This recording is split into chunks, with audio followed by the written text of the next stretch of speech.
कौवों की गिनती। अकबर बीरबल की कहानियां। एक बार बादशाह अकबर बीरबल और अपने मंत्रियों के साथ बगीचे में टहल रहे थे। तभी उनकी नजर आसमान में उड़ते हुए बहुत सारे कौवों पर पड़ी। तभी उनके मन में बीरबल की बुद्धिमत्ता की परख करने की एक युक्ति सूझी। अकबर ने अपने मंत्रियों से पूछा कि क्या आप में से कोई यह बता सकता है कि इस राज्य में कितने कौवे हैं।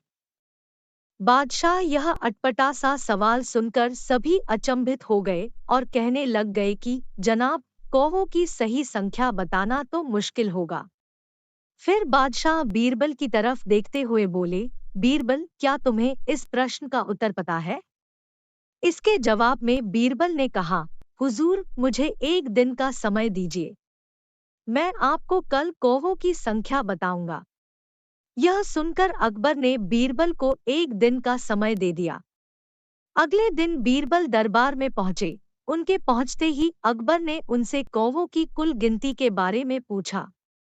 प्रश्न का उत्तर देते हुए बीरबल ने कहा, जनाब, इस राज्य में कुल 85,330 कौवे हैं। यह सुनकर अकबर के साथ साथ दरबार में बैठे सभी चौंक गए कि बीरबल इतने यकीन से कैसे कह सकते हैं कि इस राज्य में इतने ही कौवे हैं।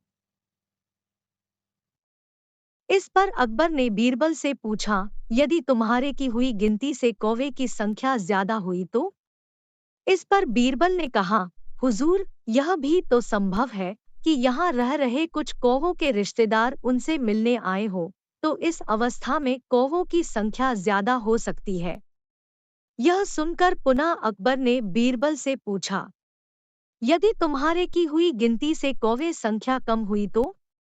इस पर बीरबल ने फिर कहा, हुजूर, यह भी तो संभव है कि यहाँ रह रहे कौवे अपने रिश्तेदारों से मिलने पड़ोसी राज्य गए हों, तो इस अवस्था में कौवों की संख्या कम हो सकती है।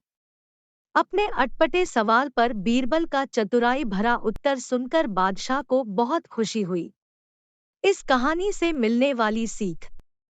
इस कहानी से हमें यह शिक्षा मिलती है कि किसी भी कठिन प्रश्न या स्थिति से घबराना नहीं चाहिए, बल्कि अपनी बुद्धि का उपयोग करके उसका हल ढूंढना चाहिए।